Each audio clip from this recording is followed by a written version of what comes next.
లో మనం అవైలబిలిటీని చెప్పగానే వాట్సాప్ ఛానల్లో మన దానిలో ఇమీడియట్ గా అందరు అవును. వచ్చి మన అంటే నేను అందరినీ కాల్ చేసి ఫ్రీ ఉన్నారా అని అడగాల్సి వస్తా ఉంది. వాళ్ళేమో బిజీగా ఉన్నాను, ఆఫీస్ లో ఉన్నానని చెప్తాను అనమాట. అట్లా అయింది అనమాట పరిస్థితి. అంటే ఆ, మర్చిపోతున్నారు. అంటే ఒక 10 నెలలు అయ్యే వరకు మనం ఏ వెబ్సైట్ లో ఎక్కడ రిజిస్టర్ చేసినామో ఎవరికి గుర్తుండదు. అవునవును, అదైతే ప్రాబ్లం అయితే ఉంటది. అవును, ఎందుకంటే ఇంతకన్నా బెటర్ సొల్యూషన్ ఉండదేమో కదా ఇక. ఇంకా అంతే అండి. ఇంకా లేదంటే ఇంకా ఆ, అంటే టైం మ్యాచ్ కావాలి కదా వాళ్ళకి, ఇంకా మీకు. అవునవును, కరెక్ట్ కరెక్ట్. ఎవరు ఉమ్, అవైలబుల్ ఉంటే వాళ్ళకి చెప్పేస్తే అయిపోతుంది అనిపించింది అనమాట, సింపుల్. అవునవును, బెటర్. సో బర్త్ డీటెయిల్స్ కరెక్టా మీవి? కరెక్టే అండి. 11th June 1991. 1991. ఇంకా మార్నింగ్ 10:04 AM అదైతే రిటర్న్ కదా. అమ్మ నాన్న ఇద్దరు చెప్పారు. Okay okay, perfect. ఊరు బర్త్ ప్లేస్ వచ్చేసి కర్నూలు. కర్నూలు. సో చెప్పండి మీరు అయితే మేము ఫస్ట్ రికార్డ్ చేస్తున్నాము మన కన్వర్జేషన్ ని ఆస్ట్రాలజీ కేస్ స్టడీకి యూట్యూబ్ లో పెడతాం మరి, ఓకేనా? పర్లేదండి, ఓకే. Okay right. పేరేం చెప్పకండి, జస్ట్ బర్త్ డీటెయిల్స్ అంతే. సో మీ నక్షత్రము, లగ్నము అన్ని కృతికా నక్షత్రం, లగ్నం కర్కాటక లగ్నం. క్యాన్సర్. ఓకే ఓకే, పర్ఫెక్ట్ సరిపోయింది. బర్త్ టైంలో ఏమీ కరెక్షన్ లేదు, యాజ్ ఇట్ ఈస్గా ఫాలో అయిపోవచ్చు. Okay okay.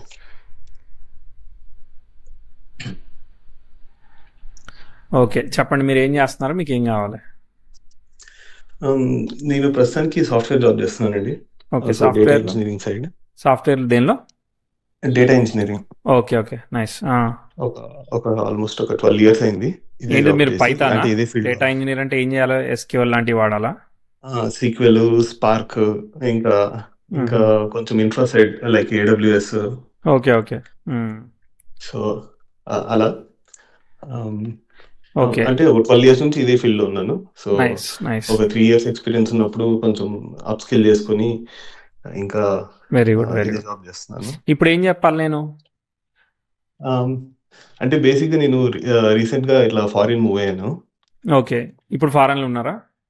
అవునవును, ఇప్పుడు యూరోప్ లో ఉన్నాను. Okay okay. అంటే ఇది ఇది ఇంకా నాకు ఇంకా డౌట్, ఏది రైట్ డెసిషన్ లేకపోతే ఇలాగే లాంగ్ టర్మ్ కంటిన్యూ అవ్వచ్చా అని. తీసేసుకున్నాక ఇక రైట్ రాంగ్ ఏముంది? అంటే ఇండియాలో మా ఇద్దరికి, నాకు నా వైఫ్ కి ఇద్దరికి మంచి జాబ్స్ ఉండేవి. సరే ఇంకా మీరు కొత్తగా ఇండివిజువల్ గా ఇక్కడ ఏమన్నా వచ్చి ఎత్తుకుందామని చూస్తున్నారా ఏంటిది? ఆల్రెడీ వచ్చానండి. సో నేను రీసెంట్ గానే ఒక 6 months బ్యాక్ సో వచ్చాను. కంపెనీ తరపున కాకుండా ఇండివిజువల్ గా మీరు ట్రై చేస్తున్నారా? అవునవును, అంటే వైఫ్ కొంచెం MBA చేస్తుంది. సో నేను ఇంకా అట్లే ట్రై చేద్దామని వచ్చాను. నాకు వచ్చిన నెక్స్ట్ 1 month కి జాబ్ వచ్చింది. ఓ గుడ్ గుడ్. ఇంకేంటి, కథ సుఖాంతమైంది కదా ప్రస్తుతానికి? అంటే ఇంకా వైఫ్ కూడా అలాగే జాబ్ వస్తుందా లేకపోతే అది వైఫ్ చార్ట్ లో ఉంటది కదా, మీ చార్ట్ లో ఎందుకు ఉంటది? అవును అవును. అయితే ఇప్పుడు నేను చెప్పేది ఏం లేదైతే. అంటే అది ఒక ఆస్పెక్ట్. ఇంకా అదే లాంగ్ టర్మ్ ఫారిన్ లో కంటిన్యూ చేయొచ్చా లేకపోతే ఇండియాకి వెళ్తే మాకు మళ్ళా we can go back to our jobs కూడా. ఓకే, సో అలా ఇప్పుడు నేను చెప్పిన దాన్ని బట్టి మిమ్మల్ని షిఫ్ట్ చేయడం ఎందుకు? Okay okay. సో హారోస్కోప్ అనేది బేసికలీ ఏదన్నా అవసరం ఉంటేనే మనం చూడమని చెప్తాం, లేదంటే చూడొద్దని చెప్తాం. ఇప్పుడు అవసరం లేదేమో అనుకుంటున్నా నేను, మీరేమంటారు? అంటే ఇంకా ఫైనాన్షియల్ గా ఇంకా అది ఎలా ఉంటుందని అంతే. గ్రోత్ ఫైనాన్షియల్ గా అంటే ఇప్పుడు మీరు చేసేదాన్ని బట్టి వస్తుంది కదా. మీరేమన్నా వేరే ఏమి చేయట్లేదు కదా, ఇప్పుడు ఉద్యోగం నుంచి వచ్చే శాలరీ కదా మీ సోర్స్. ఇప్పుడు ప్రస్తుతానికి అంతే, ఉద్యోగం నుంచి వచ్చే శాలరీ అంతే. చెప్పనా, వేరే వాళ్ళకి ఛాన్స్ ఇద్దామా? చెప్పండి సార్. ఓకే సరే, ఓకే సరే. సో కర్కాటక లగ్నం వచ్చింది. సో ఫస్ట్ చార్ట్ ఎలా ఉందో అర్థం చేసుకుందాము. ఓకే, మీరు చెప్పిన దానికి ఇక్కడ ఏమైనా సింక్ అవుతుందా? లగ్నంలో గురువు ఎగ్జాల్ట్ అయ్యి ఉన్నాడు, బుధ నక్షత్రంలో ఉన్నాడు. బుధుడు ఎగ్జాల్టెడ్ చంద్రుడితో ఉన్నాడు. వెరీ గుడ్, బాగుంది కదా. అంటే లగ్న భాగ్యాధిపతులు బాగున్నారు, వాళ్ళ స్టార్ లార్డ్స్ ని ఈయన కంట్రోల్ చేస్తున్నాడు, ఇదంతా బాగుంది. సో ఇక్కడ లగ్నంలో శుక్రుడు కుజుడు కూడా ఉన్నారు, కానీ వాళ్ళిద్దరు కూడా శని నక్షత్రాన్ని ఫాలో అయితే శని వక్రించాడు అనమాట. ఈ వక్రించిన శని డైరెక్ట్ అవ్వడు. సో చంద్ర నక్షత్రంలో ఉన్నాడు. కానీ కుజు శుక్రుల్ని ఎవరు సేవ్ చేయట్లేదు. ఓకే, కుజు శుక్రుల్ని ఎవరు సేవ్ చేయట్లేదు అనమాట. దానికి చేసేది ఏం లేదనమాట. అయితే ఇంకోటి ఏంటంటే మీకు సన్ స్టార్లోనే ఉన్నాడు రాహువును చంద్రుడు. సో సన్ స్టార్లో మిస్టర్ పర్ఫెక్ట్ కొంచెం డిఫెక్ట్ అనమాట. ఇది అర్థమైందా? సో చూడ్డానికి అంతా పైకి సూపర్ డూపర్గా ఉంది. కాకపోతే చిన్నగా దీనిలో ఇట్లా రావడం వల్ల చంద్రుడికి ఎఫెక్ట్ అయింది. సో ఈ చంద్రుడికి ఎఫెక్ట్ అవ్వడం వల్ల శని కొంచెం సేవ్ అవుతాడులే. సో ఎట్టయినా సేవ్ అవుతాడు. కాబట్టి ఈ మధ్య చిన్న చిన్న అండర్స్టాండింగ్స్ ఉన్నా కొట్టుకుపోతాయి. You will find a good marriage. ఇక్కడ కుజు శుక్రుల వల్ల ఈ వక్రత్వం ఎఫెక్ట్ వల్ల మీకు ఏంటంటే ఏ వర్క్లో అయినా ఏ లెవెల్లో ఉన్నా కానీ కొంచెం సాటిస్ఫాక్షన్ అనేది తొందరగా రానివ్వడం అనమాట. అంటే నేను రైట్ పొజిషన్లో లేను అని అనిపిస్తూ ఉంటుంది అని కనిపిస్తూ ఉంటుంది. కనిపించిందా? అంటే అదే సార్, కరెక్టే. ఇది చేసినా ఇంకొంచెం ఇంకా బెటర్. అదే సో జాబ్ లో నేను సెటిల్ అయ్యానన్న ఫీలింగ్ ఎప్పటికీ అది రానియడం అనమాట అంత ఈజీగా. బానే ఉంది చార్టు, చిన్న చిన్నవి ఉన్నాయి. అదే కుజుశుక్రులకి ఎఫెక్ట్. చతుర్థాధిపతి పోయాడు కదా, సో ఫారెన్ ల్యాండ్స్ ఓకే. చతుర్థాధిపతి డిస్టర్బెన్స్ వల్ల అవే ఫ్రమ్ ది ఫ్యామిలీ అవన్నీ ఉండేదానికి అవకాశం ఉన్నది. చంద్ర నక్షత్రంలో బుధుడు ఉండడం వల్ల బుధుడు సూపర్ గా ఉన్నాడు అన్నట్టు మీ చార్ట్ లో. ఇప్పుడు అర్థమైందా? లగ్నం బుధ నక్షత్రంలో పడింది, బుధుడు అఫ్లిక్ట్ అయ్యాడు త్రూ చంద్రుడు రాహువు ఒకే నక్షత్రంలో ఉండడం వల్ల. కాబట్టి బుధుడు అసలు ఎక్స్ట్రీమ్ ఇస్తాడనమాట. అంటే ఇప్పుడు మీరు డేటా, మ్యాథమెటిక్స్, పైథాన్, మీరు ఏదైనా చెప్పండి డేటా రిలేటెడ్, అవన్నీ సూపర్ సూపర్ ఫేవరబుల్ గా ఉంటాయి అనమాట మీకు. ఇంకా క్వశ్చనే లేదు. అందులోనూ మళ్ళీ ఎగ్జాల్టెడ్ చంద్రుడిని ఫాలో అవుతూ రెట్రోగ్రేషన్ వచ్చి, రెట్రోగ్రేషన్ క్యాన్సిల్ అయింది కదా. సో ఈ కన్సల్టింగ్ ప్రొఫెషన్స్, ఈ డేటా రిలేటెడ్ ప్రొఫెషన్స్ ఇవన్నీ చాలా బాగుంటాయి అనమాట. మళ్ళీ ఫారెన్ ల్యాండ్స్ ఇవన్నీ కూడా వర్కౌట్ అవుతాయి. ఓకే, చార్ట్ అర్థమైంది, గ్యాప్స్ ఎక్కడ ఉన్నాయో అర్థమైంది. మిగిలిన ప్లానెట్స్ అన్ని కూడా బాగానే ఉన్నాయి. శని కూడా ఎట్టయినా సేవ్ అవుతాడు. సో దీనిలో దెబ్బతిన్న విషయం ఏంటంటే కుజ మరియు శుక్రులు. సో కుజు శుక్రులు ఇద్దరు కూడా దెబ్బతిన్నారు. కాబట్టి ఒకసారి ప్రోగ్రెసింగ్ ఆఫ్ ద చైల్డ్, లేదంటే వైఫ్, గైనికల్ హెల్త్ ఇట్లాంటి ఏదో ఎఫెక్ట్ అవుతా ఉంటాయి అనమాట. అది సో ఒక్కసారి గ్లిమ్స్ వేసుకుందాం. నేను చెప్పిన ఏమైనా సరిపోయినా సరిపోలేదా? మీరు సైలెంట్గా ఉంటే నేను ఏం చెప్పలేను. మీరు సరిపోయినాయి అంటే సరిపోలేదన్నా చెప్తా. సరిపోతున్నాయా? రిలేటబుల్ ఉన్నాయా లేవా? రిలేట్ అవుతున్నాయండి, సరిపోతున్నాయి. ఓకే సరే, స్టార్టింగ్ చూద్దాము. సన్ దశలో మీరు పుట్టారు. సన్ స్టార్లాడ్ మార్స్ ఉన్నాడు, జూపిటర్తో కంట్రోల్ చేస్తాడు కాబట్టి, సన్ బాగున్నాడు కాబట్టి కుటుంబాధిపతి, మంచి ఫ్యామిలీలో మంచి పొజిషన్లో పుట్టినట్టే. అక్కడేమి కాంప్లికేటెడ్ ఆస్పెక్ట్స్ లేదు కాబట్టి at the time of birth situations అన్ని కూడా ఓకే. కాకపోతే బాధక స్థానం వల్ల మీకు ఏదైనా కానీ నేను కష్టపడే వస్తుంది, నాకు ఏది ఈజీగా రాదనేది మీకు బై డిఫాల్ట్ ఉంటుంది. కనిపించింది కదా, అది బాగా సఫర్ అయ్యి నేను సాధించాల్సి వస్తుంది అనేది ఉంటుంది. కరెక్ట్ అండి. ఏదైనా నేను ఎఫర్ట్ పెట్టి చేసుకొని, కానీ కంపారిటివ్లీ పక్కోడికి 10 వచ్చిందంటే మనకి 20 గ్యారంటీ వస్తుంది అనమాట. అంటే ఎక్కువ రిజల్ట్ ఉంటుంది, కానీ దానికి తగ్గట్టు పెయిన్ కూడా ఉంటుంది అనమాట. దాని అర్థం అది. ఓకే, దాని తర్వాత నెక్స్ట్ రవిదశ అయిపోయిన తర్వాత చంద్రదశ వచ్చింది. చంద్ర నక్షత్రంలో శని ఉన్నాడు. శని ఎక్స్పెక్టెడ్ గా లేడు, వక్రించాడు. మళ్ళీ వేరే బుధుడు కూడా ఉన్నాడు కాబట్టి చంద్రుడు స్టార్ లాడు లాభంలో ఉన్నాడు కాబట్టి ఇప్పుడు రవి లాభంలో ఉన్న ఫలితాలు చంద్రుడు ఓవర్ రైడ్ చేసిన ఫలితాలు వస్తాయి. చంద్రదశ చిన్నప్పుడు జరిగింది కాబట్టి మరి మదర్ హెల్త్ సెన్సిటివ్ ఇవన్నీ ఖచ్చితంగా ఉంటాయి అనమాట. కనిపించాయా? లేదనంటే ఒకసారి అవే ఫ్రమ్ ది పేరెంట్స్ ఉండడం, లేదంటే ఒకసారి ఫాదర్ రెస్పాన్సిబిలిటీ మదర్ మీద పడడం, ఇట్లాంటివన్నీ జరుగుతూ ఉంటాయి. ఫాదర్ అంటే ఇక్కడ బాగానే ఉన్నాయి కాబట్టి మదరే హెల్త్ సెన్సిటివ్ అని చెప్తా. కనిపించాయా? 2002లో మదర్కి ఒక ఆపరేషన్ అయింది. ఓకే, ఏం ఆపరేషన్ అయింది? దేనికి సంబంధించింది? యూట్రస్, గైనికల్ రిలేటెడ్ హెచ్ఎస్, ఎందుకంటే మార్స్ వీనస్ కదా. Okay right. సరే, ఇక్కడ చిన్నప్పుడు అయితే ఏం లేదు, చంద్రదశ పర్వాలేదు, వెళ్తూ ఉంటుంది. ఏదైతే సిచ్యువేషన్ ఉందో అట్లా కంటిన్యూ అవుతుంది. ప్రాబ్లం వస్తుంది, చెప్తా, వచ్చినప్పుడు చెప్తా. ప్రోగ్రెసివ్ మార్స్ వీనస్ వెళ్ళి 10,000 స్క్వేర్ ఇస్తారనమాట. అక్కడ అది ఇబ్బందికరమైన ఆస్పెక్ట్. అక్కడ డిఫికల్టీ చెప్దాం, ఆగండి. ఇంచుమించుగా మనము 2004, 2005, 2006, 4 నుంచి 6 మధ్యలో అక్కడ ఛాలెంజెస్, ఈవెన్ ఫాదర్ ప్రొఫెషన్ కావచ్చు, ఏవైనా కావచ్చు, అక్కడ ఉన్న పరిస్థితులు అనుకున్నంత స్థాయిలో అనుకున్నట్టుగా లేవు. ఎందుకంటే అక్కడ పంచమ దశమాధిపతి కెరియర్ చెప్తాడు. అక్కడ చదువు కానీ, లేదంటే ఫాదర్ వర్క్ కానీ, ఫైనాన్షియల్ కండిషన్ కానీ అనుకున్నట్టుగా ఉండదు. ఇబ్బంది చెప్తాం. మీకు అనిపించిందా, కనిపించలేదా? యాక్చువల్ అయింది. సో ఫాదర్ కి ఒక ప్లాట్ ఉండేది, అది 2-3 అలా సేల్ చేశారనమాట. సో అది ఆల్మోస్ట్ లాస్ అయిపోయింది. అంటే మీరు ఒక్కళ్ళే 2-3 సేల్ చేశారా? వేరే వాళ్ళు ఎవరో మాకు సేల్ ఓ చేశారు, మేము ఇది ఓకే, మీరు ఏదో ప్రాపర్టీ పర్చేజ్ చేశారు, అది లిటిగేటెడ్ ప్రాపర్టీ, దాన్ని సేమ్ అలానే మీతో పాటుగా వేరే వాళ్ళకు కూడా ఆ అమ్మిన వాళ్ళు అమ్మారు. అర్థమైంది.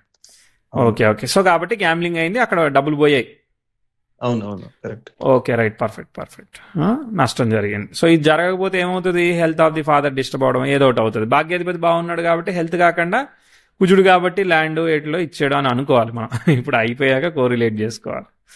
తర్వాత దాని తర్వాత ఇక మళ్ళీ సెల్ఫ్ ఎఫర్ట్ కదా, మీకు వస్తుంది అవకాశం. ఇక్కడ చూడండి, మంచిగా చదువుకుంటారు. ఇప్పుడు డేటా ఇంజనీరింగ్ అన్నారు కదా, ఇప్పుడు 2008లో ప్రోగ్రెసివ్ మెర్క్యూరీ 10th హౌస్ ఎక్స్టెల్ ఇచ్చాడు, అద్రిపోయే ఆస్పెక్ట్ ఇచ్చాడు అనమాట. కాబట్టి మీకు ఫస్ట్ టైం స్కోప్ అనమాట, direction. Progressive 10th house retrograde Saturn కి ట్రైన్ అవుతుంది ఇదే టైంలో. అయితే అయ్యింది ఏమవుతుంది అంటే, ఇప్పుడు మనం ఒక కోర్స్ తీసుకుంటాం, అది చదివిన దానిలో ఎక్కువ మార్కులు వచ్చినా, ఇప్పుడు ఫార్మా తీసుకున్నాం అనుకో, బి ఫార్మసీ తీసుకున్నాం, అయినా కానీ దానికి సంబంధం లేకుండా మళ్ళీ డైవర్ట్ అయ్యి మళ్ళీ వేరే చదువుకి వెళ్ళి సార్ట్ అయ్యి అవుతాం. ఇదంతా 2008 నుంచి 11 మధ్యలో ప్రాసెస్ జరుగుతూ ఉంటది అనమాట. కనిపించిందా? కరెక్ట్ గా 2008 లో నేను ఇంజనీరింగ్ జాయిన్ అయ్యాను. ఓకే. సో ఫస్ట్ టైం అంటే హాస్టల్లో ఉన్నాను అప్పుడు. ఓకే, కంఫర్టబుల్ గా లేదు కదా హాస్టల్లో ఉంటే? మరి ఉందా? అవును, ఫస్ట్ టైం అది. ఓకే, ఫస్ట్ టైం కాబట్టి హోమ్ సిక్ ఉంది. ఓకే, బట్ బానే నేర్చుకున్నారండి. నేర్చుకున్నారు. ట్విస్ట్ అంటే ఇక్కడ 10th హౌస్ ట్రైన్ సాటర్న్ పనిచేసింది కదా, పనిచేసింది కాబట్టి మరి ఏమన్నా లవ్ ఫెయిల్యూర్స్ లాంటివి ఏమన్నా అయ్యాయి మరి సీక్రెట్ గా? అంటే 2011లో అలా ఏం లేదు. ఓకే, తర్వాత అయినాయా? ఓకే సరే. సో అక్కడ మిగిలిందంతా ఓకే ఉందా? ఫాదర్ వర్క్ అన్ని ఓకే ఉన్నాయా ఆ టైంలో? 10 ఆ టైంలో సేమ్ హాస్టల్లో వెళ్ళిన మూమెంట్ లో వేరే ఏ సైడ్ లో ఏమీ ప్రాబ్లం లేదా? 9, 10లో? ఓకే, మనం ఒక ఆస్పెక్ట్ అయితే ఖచ్చితంగా ఐడెంటిఫై చేసాము. సో అది వచ్చినప్పుడు చెప్తాను, ఎందుకంటే దీన్ని బ్యాలెన్స్ చేస్తుంది. Progressive 10th house sextile Venus కూడా ఆపుతుంది, అయినా కానీ 11.42, 11.21 కాబట్టి బ్యాలెన్స్డ్ ఆస్పెక్ట్. సరే, యావరేజ్గా వెళ్ళింది అనుకుందాం. ఓకే, 9లోనే భుక్తి కూడా చూద్దాం, దశాభుక్తి చూద్దాం. చంద్రభుక్తి జరుగుతుంది. సరే, మొత్తానికి మార్క్స్ అయిపోయాడు. ఓకే, మీకు మళ్ళీ ఇంప్రూవ్మెంట్ వస్తుంది. ఆగండి. ఎస్, ఇగో 10, 11, 12, 13 ఇవన్నీ self effort, step by step of going అనమాట. 13, 14లో మీకు ఒక ఇంపార్టెంట్ ప్రోగ్రెస్ ని చెప్తాను. ఇక్కడ నుంచి మీకు చాలా ఇంపార్టెంట్, అంటే ఉద్యోగం అయితే ఉద్యోగంలో లర్నింగ్ అంటే లర్నింగ్, మీరు ఏదంటే అది, దానిలో చాలా మంచి ఇంపార్టెంట్ ఆపర్చునిటీ వస్తుంది. ఎందుకంటే progressive 10th house natal Mars కి సెక్స్టైల్ ఇస్తుంది. ఇది మంచి ఆస్పెక్ట్, పాజిటివ్ ఆస్పెక్ట్. మెర్క్యూరీని కూడా కంజైన్ చేయబడుతుంది. కాబట్టి 13, 14, 15, 16, 17 అసలు సూపర్ ఫాస్ట్ గా మీరు స్టెప్ బై స్టెప్ ముందుకు వెళ్ళిపోయారని చెప్తా. అగ్రి అవుతారా? అవునండి, నాకు 2015లో నాకు ఇండియాస్ ఆల్మోస్ట్ టాప్ కాలేజ్ నుంచి ఒక అడ్మిషన్ వచ్చింది. ఓకే, సో నేను అక్కడ డేటా ఇంజనీరింగ్, మెషిన్ లెర్నింగ్ అవన్నీ నేర్చుకున్నాను. సూపర్ కదా, మంచి మంచి ఆస్పెక్ట్స్ జరిగాయి. కాబట్టి లైఫ్ లాంగ్ అదే అని చెప్పొచ్చు అనమాట. ఆల్మోస్ట్ మీకు major revenue of the share మీరు చేసే దాని మీద వస్తుంది. ఈ 13 నుంచి 17 మధ్యలో మీకు స్ట్రాంగ్ కెరియర్ బేస్ బిల్డ్ అయిపోతుంది. ఇక అంటే ఇక ఉద్యోగం లేదన్నది లేదనమాట, ఏదో రకమైన ఆపర్చునిటీ ముందుకు పోతుంది. అట్లాంటి కావాల్సిన నాలెడ్జ్ ఇక్కడ బిల్డ్ అయిపోతుంది అనమాట. ఓకే, సో అంటే మనకి రెవెన్యూ బిల్డ్ చేసుకోగలుగుతాం మనం. అర్థమైందా దాని అర్థమైంది? నేను స్టార్ట్ చేసినప్పటి నుంచి ఆల్మోస్ట్ సాలరీ 5 times పెరిగింది ఆ పీరియడ్ లో. Okay, excellent. ఓకే, ఇక కంటిన్యూ అనమాట. ఇంకా కొన్ని రోజులు చెప్దాం, ఇంకా మళ్ళీ వస్తుంది, మళ్ళీ ఇంకో ఆపర్చునిటీ చెప్తా. రాహు దశ జరుగుతా ఉంది మీకు, అర్థమైందా? రాహు ఎవరిని ఫాలో అవుతున్నాడు? సన్ స్టార్ లో ఉన్నాడు. రాహు స్టార్ లో ఎవరు లేరు. సన్ ఎవరితో ఉన్నాడు? ఎగ్జాల్టెడ్ మూన్ తో ఉన్నాడు. అంటే ఎగ్జాల్టేషన్ ఆఫ్ మూన్ అవన్నీ ఫలితం ఇస్తాడు. అంటే ఇట్ సైడ్ కాయిన్, అంటే మదర్ హెల్త్, సెన్సిటివ్ ఇవన్నీ చెప్తాను, కానీ ఇవన్నీ బాగానే ఉంటాయి. అవన్నీ ఈ టైంతో సంబంధం లేదు. అంటే ఇప్పుడు ఏదన్నా వేరే ఇబ్బంది అవుతుందనంటే అసలు మీకు సంబంధం లేకుండా జరుగుతూ ఉంటుంది, కానీ ఇట్ సైడ్ గ్రోత్ జరుగుతూ ఉంటుంది అట్లా అనమాట. ఓకే, 18, 19, 20 ఇవన్నీ గుడ్ గ్రోత్. 2021లో అంటే కోవిడ్, మరి మీకు మాత్రం మరి ఆపర్చునిటీ, ప్రోగ్రెస్, ఇంప్రూవ్మెంట్ చెప్తా. ఎందుకంటే ప్రోగ్రెసివ్ సన్ 10th హౌస్ ఎక్స్టైల్ ఇచ్చాడు, ఇంపార్టెంట్ ప్రోగ్రెస్ ఇవ్వాలి. ఓకే, ఎవరికైనా పెండింగ్ హెల్త్ ఉంటే రెక్టిఫై అవుతుంది, సర్జరీ అవుతుంది, బాగుంటుంది అని చెప్తా. ఓకే, ఆ 21 నుంచి 24 మధ్యలో వీనస్ భుక్తి బాలేదు. ఓకే, బాలేదు కాబట్టి అటు సైడ్ వైఫ్ లేదంటే మదర్ హెల్త్ సైడ్ అటు చెప్పాలి, కానీ ప్రొఫెషనల్లీ ఫైనాన్షియల్ గ్రోత్ సైడ్ ఇవన్నీ పాజిటివ్ సైడ్ చెప్పాలన్నమాట. పనిచేసాయా? ఫైనాన్షియల్లీ నాకు జాబ్ అయితే 2021లో ఒక మంచి జాబ్ వచ్చింది కదా. అందరికి కోవిడ్ అయితే మీకు ఏమో ఆఫర్ వచ్చింది చూసారా. So 10th house exile, progressive sun 10th house exile ఇచ్చింది, ఎక్సలెంట్ గా పనిచేసింది. ఓకే, ఇంకో సైడ్ ఏమైంది? ఫ్యామిలీ సైడ్ కూడా బాగానే ఉంది. 21లో ఫ్యామిలీ సైడ్ 2018లో మ్యారేజ్ అయింది. సో 21లో 2020లో బాబు పుట్టాడు నాకు. Okay, good good good. దాని తర్వాత ఇప్పుడు మీతో పాటు ఆ బాబుని కూడా తీసుకెళ్లారా? అవునండి, ఓకే, రైట్. తర్వాత ఫ్యామిలీ షిఫ్ట్ అయ్యాము. Family, okay, good good. తర్వాత 22, 23 ఓకే ఓకే, 24 ఓకే. బుధుడు స్లోగా వెళ్తున్నాడు, చూద్దాం ఏమవుతుందో. Progressive 10th house. 24, 25లో కూడా 10th house conjunction natal sun జరుగుతుంది. అంతా బాగానే ఉంది, ప్రాబ్లం ఏం లేదు. 26లో సరే కానీ ఆగుదాం, అవ్వండి ఒక నిమిషం ఆగుదాం. ఇప్పుడైతే బాగానే ఉన్నదిలే కానీ. సో ఇప్పుడు 10కి 8 మార్కులు వచ్చాయా, 3-4 మార్కులు వచ్చాయా? ఎన్ని మార్కులు వచ్చాయి అంటారు నాకు? వచ్చాయండి, 9 పైన వచ్చాయి. 9 పైన వచ్చాయి. ఇంపార్టెంట్ ఈవెంట్స్ అయితే ట్యాప్ చేయగలిగే కదా. డైరెక్షన్ ఆఫ్ ది ప్రిడిక్షన్ నన్ను దాని దగ్గర చూడాల్సింది, ఇంటర్ప్రిటేషన్ ఎక్స్పెక్ట్ చేయొద్దు. Direction of the. సో చాలా మంచిగా వెళ్ళింది మీ కెరియర్ లైన్, అసలు ఎక్సలెంట్గా వెళ్ళింది అనమాట. చాలా మంచి మంచి అచీవ్మెంట్స్ అంతా వెళ్ళినట్టు అనమాట. ఓకే, సో తులా లగ్నం తీసుకోండి, దశాంశ లగ్నం. తులా లగ్నానికి భాగ్యంలో శుక్రుడు ఉన్నాడు, దశమంలో బుధుడు ఉన్నాడు, కుజరాహులు లాభంలో ఉన్నారు. చాలా బాగుంది కదా. సో పూర్వకర్మ అదృష్టం కొద్దీ మనకి మంచి ఆపర్చునిటీ ఎప్పుడు కూడా దొరుకుతూ ఉంటుందని చెప్తున్నాడు అనమాట. ఓకే, ఇక్కడే లగ్న చాట్లోనే కొంచెం దశమాధిపతి ఇబ్బంది పడ్డాడు. కానీ ఇక్కడ లగ్న చాట్లో ఏమైందంటే దశమాధిపతి నక్షత్రాన్ని రవి ఆక్యుపై చేశాడు అనమాట. చేశాడు కాబట్టి ప్రొఫెషన్ అనేది ఒక 25% డిసప్పాయింట్మెంట్ తప్ప ఎక్కడ డిసప్పాయింట్ కానీ ఎక్కడ చూసుకుంటుంది. మంచి విషయం. Okay, let's go. ఇగో ఇక్కడ నాకు బుధుడు అనుకున్నట్టుగా వెళ్ళట్లేదు. 26, 27. మీరు ఎప్పుడు వెళ్ళారు ఫారెన్ ల్యాండ్కి, యూరప్కి? ఈ ఇయర్ అండి, 2025 మేలో. 2025లో మూన్ బుక్తులు వెళ్ళారు, రాహులో మూన్ బుక్తులు వెళ్ళారు. రాహు మూను మనం ఎక్స్పెక్టెడ్గా లేదు, అంటే సైకిల్ బ్రేకింగ్ అనమాట. సో అది అనుకున్నట్టుగా లేదు. ఓకే, సరే 1 సెకండ్ ఆగుదాము. సో ఇక్కడ నాకు నచ్చని విషయం ఏంటంటే 2026కి ప్రోగ్రెసివ్ మెర్క్యూరీ 10th హౌస్కు స్క్వేర్ ఇస్తుంది. సో వ్యయాధిపతి మరి 10th హౌస్ స్క్వేర్ ఇస్తే ఫారెన్ ల్యాండ్ ఇదంతా కంఫర్ట్ అని చెప్పాం కదా. సో కాబట్టి మనం ఇక్కడ అనుకూలత చెప్పట్లేదు.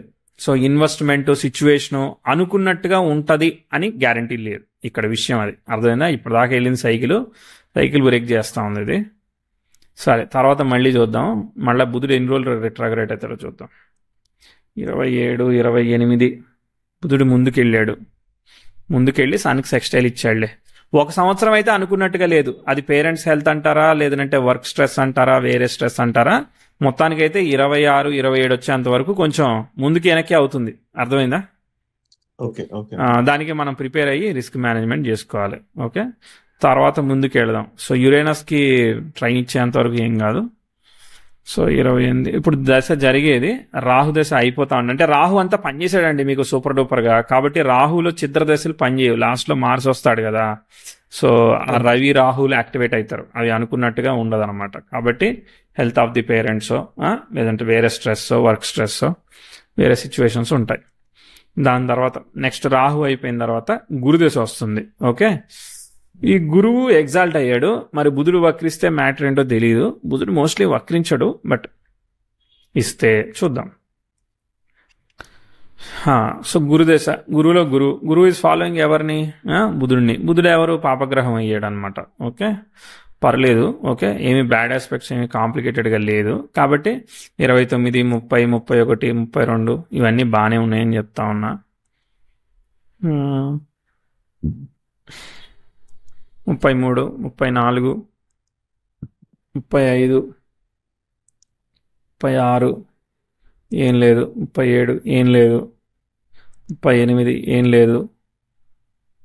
ఏం లేదంటే నెగిటివ్ లేదని అర్థం. అర్థమైందా? 39, 40, 41, 42.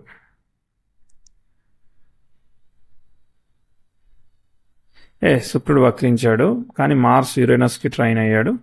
ఇదిగో 42లో 13 శుక్రుడు ఇదిగో 42 అంటే ఆల్మోస్ట్ గురుదశ. అంటే మీకు రాహు యోగించాడు, గురు కూడా యోగిస్తాడు. అర్థమైందా? గురు కూడా కంప్లీట్గా యోగిస్తాడు. గురు కాకపోతే రాహు అంత స్పీడ్ కాదు. అర్థమైందా? సో గురువు చాలా సైలెంట్గా, ప్లెజెంట్గా, అలా మెల్లగా. ఇప్పుడు మీరు ఒక లెవెల్లో ఉన్నారనుకో, మీకు మీ విజన్ తెలుస్తుంది కదా, మనం ఇట్లా పోతాము, ఇట్లా ఉంటుంది అనేది. సో అట్లా వెళ్తుంది మీది, అంతే. అర్థమైందా? అంతేగాని వేరే సడన్ గా ఏది జరగదు. సో 9th లార్డ్ కదా, 9th లార్డ్ 11th కనెక్ట్ అయ్యి రిజల్ట్ ఇస్తున్నాడు కాబట్టి, వ్యయాధిపతి కాబట్టి, తృతీయాధిపతి కాబట్టి మధ్య మధ్యలో సెల్ఫ్ ఎఫర్ట్ అవసరం పడతా ఉంటది. స్లోగా స్టెప్ బై స్టెప్ వెళ్తారు. ఆ 42 దగ్గర అప్పుడు ఇక మళ్ళీ వైఫ్ హెల్త్ అట్లాంటివన్నీ చెప్పాలన్నమాట. సో చార్ట్ బానే ఉంది. ఓకే, సో మీరు అబ్రాడ్ ట్రిప్ గురించి అంటారా? సో ఇక్కడ ఇక 1 year కొంచెం ముందుకు వెనక్కి అవుతుంది. అంటే మీ వైఫ్ మేబీ ఇప్పుడు మీరు ఒక్కళ్ళే వర్క్ చేస్తున్నారు కదా, సో తనకి మరి ఆ 1 year దగ్గర మరి ఏమైనా డిస్టెన్స్ లొకేషన్ లో వర్క్లు వస్తూ ఉంటాయి, ఇట్లాంటివి జరుగుతాయిగా, అట్లాంటిది ఏమన్నా జరుగుద్దా, ఏం జరుగుద్దో చూద్దాం. ఇది ఒకటే చిన్న చిద్రదశ ఎఫెక్ట్. దశలాట్స్ బాగున్నప్పుడు అసలు భయపడాల్సిన అవసరం లేదు, you are blessed already. Okay sir, ఇప్పుడు 2040 తర్వాత నేను మళ్ళీ ఇండియాకి వచ్చేసి I want to do some business or something, అలా నడుస్తుందంటారా? అప్పటికి ఈ ఆలోచన ఉండకపోవచ్చు, అప్పుడు సంగతి అప్పుడు చూద్దాం ధీరాజ్. అప్పటికి ఇదే ఆలోచన ఉంటుందా, అప్పుడు ఇంకోటి ఏముంటుందో, మరి అప్పుడు కొత్త స్టోరీ చెప్తారు. ఇప్పుడు ఆలోచనలు అప్పుడు పనిచేయవు, అప్పుడే వస్తుంది ఆలోచన. అర్థమైందా? టైం వచ్చినప్పుడు తెలుస్తుంది. మీ పెళ్లి కాకముందు మీ వైఫ్ అడ్రస్ అవన్నీ మనకు తెలుసా? తెలియదు కదా. సో కాబట్టి టైం వచ్చినప్పుడు అన్లాక్ అవుతాయి. అప్పుడు టైం బానే ఉంది. సో 2040 తర్వాత బిజినెస్ ఇప్పుడు ఎందుకు చేయట్లేదు చెప్పండి? మంచి టైం ఉన్నప్పుడు ఇప్పుడు ఎందుకు చేయట్లేదు బిజినెస్? అంటే కొంచెం ఇంకా ఫైనాన్షియల్ స్టెబిలిటీ వస్తుందని చెప్పి 7 years పనిచేస్తే డీసెంట్ మనీ సేవ్ చేసుకోగలను. సో దాని తర్వాత రిస్క్ తీసుకోవచ్చాను అంతే. వద్దు, అక్కడ ఆస్పెక్ట్స్ మా జూపిటర్ ఎండింగ్ తర్వాత నుంచి అగ్రెసివ్ ఆస్పెక్ట్స్ వెళ్తున్నాయి. నేను వద్దని చెప్తా, మళ్ళీ అక్కడ గ్యాప్ ఉంది.